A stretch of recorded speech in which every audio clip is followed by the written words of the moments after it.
What if you could actually see stress? I mean, not just feel it, but get a hard number on it, just like taking your temperature. Well, today we're diving into a really groundbreaking biomarker that promises to do exactly that. And it could totally change how we manage everything from burnout at work to serious mental health conditions. Let's get right into it.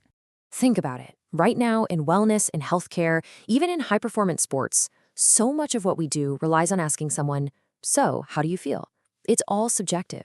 But what if we could swap out all that guesswork for cold, hard data from a simple test that doesn't even require a needle? I mean, imagine the value in that. That's the huge potential we're talking about today. All right, so to really get why this is such a massive business opportunity, we first have to pop the hood and look at the science. Let's break down what this marker, Biopyrrin, actually is and, where it even comes from. Okay, so it all kicks off with this thing called oxidative stress. The best way to think about it is like this. Your body is constantly in a battle against these things called free radicals. They're nasty, unstable molecules that come from everywhere. Pollution, a bad diet, even just psychological stress. And when this battle gets out of balance, it causes damage at a cellular level. It's literally like your body is rusting from the inside out. So, how does your body fight that internal rust? Well, it has this super powerful built-in antioxidant called bilirubin. And here's the cool part. When bilirubin goes to work neutralizing those free radicals, it gets used up and creates a very specific byproduct. And that byproduct is biopyrin. The biopyrin then gets flushed out in your urine, which means it acts like a perfect little footprint. It's direct evidence that a big fight against oxidative stress just went down. Let's just quickly trace that pathway so you can see it. It all starts with heme, which is in our red blood cells. Our body naturally turns heme into bilirubin, our number one defender. When that bilirubin does its job fighting off those free radicals, boom, you get biopyrin. And since that biopyrin ends up in your urine, we now have this amazing, direct, real-time window into what's happening inside the body, all without a single invasive procedure. Okay, so we can measure internal rust. Great. But so what? Why does that actually matter? This is where the science gets really exciting, because this isn't just some interesting biological fact. It translates directly into incredibly high-value applications, connecting everyday stress to some really serious diseases. Just take a look at this. This is a real-world example. This chart is tracking someone's biopyrin levels, and you see those massive spikes? Well, those aren't random. They line up perfectly with a super high-stress event, in this case, a major business conference. And that's the absolute key here. This isn't about a feeling of being stressed. This is objective, measurable proof of that stress, written directly into the body's chemistry. You can literally see it. And that's not just a one-off lucky result. The research backs this up completely. There is a strong, proven correlation. The more intense the stress at work, the higher the biopyrin levels go. You can immediately see the huge implications here for things like corporate wellness programs, for actually managing and preventing employee burnout, and maybe even tracking peak performance. But it's not just about psychological stress, not at all, because we know that high oxidative stress is a huge factor in a whole range of medical conditions.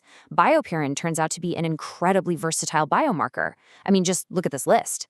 Studies are showing significant changes in biopyrin levels across some massive, high-value markets, from mental health like schizophrenia, to sleep disorders, to Parkinson's, and even heart attacks. Now, to really show you the power of this thing, I want to focus on just one number that really stands out: 4 times. Just remember that, 4x. In the world of mental health, a signal that strong is, well, it's a very big deal. And here's why. In clinical studies, patients who were in an acute phase of schizophrenia had biopyrin levels that were, on average, 4 times higher than healthy people. And get this, it wasn't just a static number. The levels went up and down directly in line with how severe their symptoms were. This is absolutely huge. It suggests biopyrin could become an invaluable tool for objectively monitoring not just the disease itself, but whether or not a treatment is actually working. So, we've got the solid science and we've got a whole menu of potential applications. But there's one last, absolutely critical piece to this puzzle we need to talk about: the business opportunity. Let's look at what makes this commercially ready to go right now. For years, there was one giant roadblock that held this whole thing back. The problem was, biopyrin is a really unstable molecule. It just degrades super quickly. So trying to collect a urine sample, ship it to a lab, and get an accurate reading, it was basically impossible at any kind of commercial scale. But as you can see here, that barrier has been completely smashed. A new, patented preservative now keeps the sample perfectly stable. That one invention makes reliable transport and storage a reality. The single biggest hurdle? It's gone. And this isn't just some wide-open field for anyone to jump into. This entire opportunity is protected by a really strong portfolio of intellectual property.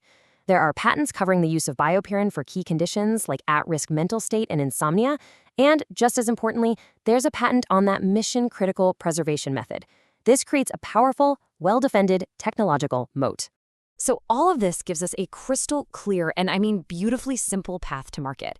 It's just 4 steps. Step 1, a person gives a simple urine sample. Step 2, it's stabilized, it's shipped. Step 3, the lab uses a standard low-cost test called an ELISA to get a super precise measurement. And step 4, the ab number becomes actionable data useful for everything from clinical diagnostics to a personal wellness app.